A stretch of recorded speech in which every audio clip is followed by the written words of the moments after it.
Свята, якое Міхась Пазнякоў раздзяліў з паэтамі, кампазітарамі, прадстаўнікамі музеяў, бібліятэк іншых беларускіх і расійскіх грамадскіх арганізацый, дазволіла кожнаму госцю адчыніць творчую скарбніцу паэта, на кнігах якога выхоўваецца маладое пакаленне нашай краіны. Гэта наша нацыянальная літаратура, наша культура.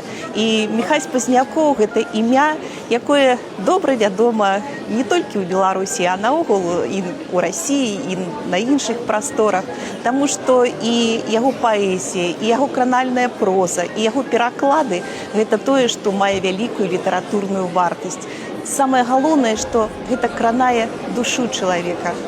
У ёй водгук на тое, што напісана.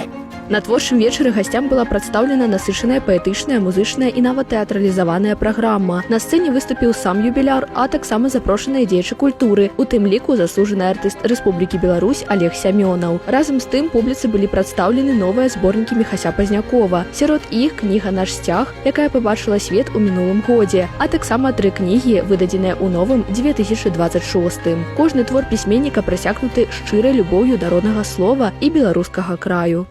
Меня натхняет наша Беларусь, мирная, стваральная. Я езжу в многих краинах, бываю, представляючи нашу литературу, и як радуются, что приехал Беларусь.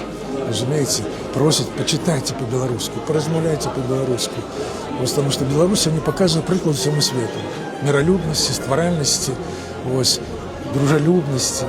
И этим занимается наш союз письменников Беларуси. У нас есть отделение у каждой в области.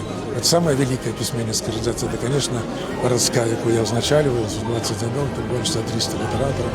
Юбілейны вечар, насычаны паэзіяй, музыкай, шчырымі эмоцыямі і віншаваннямі, прадставіў публіцы шматграннасць творчасці Пазнякова. Праз ужо знаёмыя і зусім новыя вершы, расповеды і каментары Міхася Паўлавіча кожны госць змог паглыбіцца ў літаратурны свет майстра слова і стаць часткай такога святочнага мерапрыемства.